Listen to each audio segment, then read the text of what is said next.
آمنه له 2 میاشتو راهیسې پوهنتون ته نه ده تللې. د پېښور فقیر آباد دا 20 کلنه پیغله د طب د څانګې زده کوونکې وه.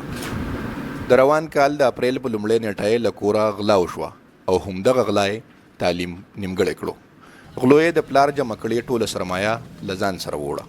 زما اگزام و بټ یونیورسټي خپل ریکوایرمنټ کولو چې 3rd سیمسټر دپاره فیس وغیره ورکوي. نو کور کې چې کوم سیوینګز وغیره و هغه خو د غلا د وجې نه ټول لاړل. نو ما خپل سټډي کنټینیو کولی نه شوله. د دې د وجې نه زما سټډیز چې کوم دی ټول ختم شول، افیکټ شول. آمنه د مور او پلار یوازینی اولاد دی. مور یې وایي چې دوی د خپلې لور د تعلیم او نورو مصرفونو لپاره د ژوند په ښو وختونو کې نغدې پیسې او سره زر جمع کړي وو او اوس د پیرې په وختونو کې د پوهنتون د فیسونو لپاره مخه نه ویني. هر څه یې رانه ویل، بلکل موږ اوس یې کنګال پاتې کړو.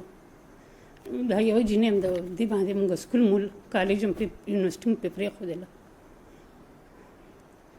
د دې یونیورسټۍ خرڅ تاسو سره کوم ځای نه برداشت کوئ؟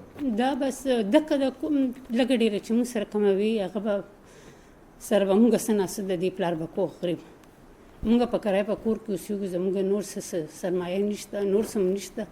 زما د یوه جینۍ ده، زما هلک نشته چې زه چېرته زوی انسان وایي چې د کور کې د 2 کسانو ګټه به راشي او ګټه هم نشته او بس دا کور هم د کرایه کور کې اوسېږو.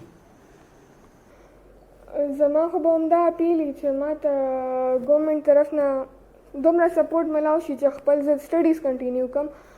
خیر دی که ما له دومره هغه نه کوي چې یاره زه واپس ډي پي ټي کنټینیو کړم، بټ خیر دی ما ته خو لایک ما فرسټ ایئر کې هم زما مارکس ښه راغلي دي، زما یونیورسټي کې هم زما کالج کې هم. نو خیر دی ما ته بل څه لایک سبجیکټس وغیره ماله راکړي، ګورمنټ یونیورسټي کې ماله ایډمیشن میلاو شي. خو ماله څه لایک ما لپاره دومره هیلپ وکړي چې زه خپل سټډیز کنټینیو کړم.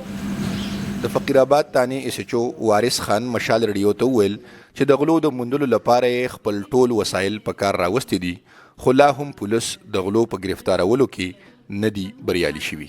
زلان یوسفزی، مشال رډیو، پېښور.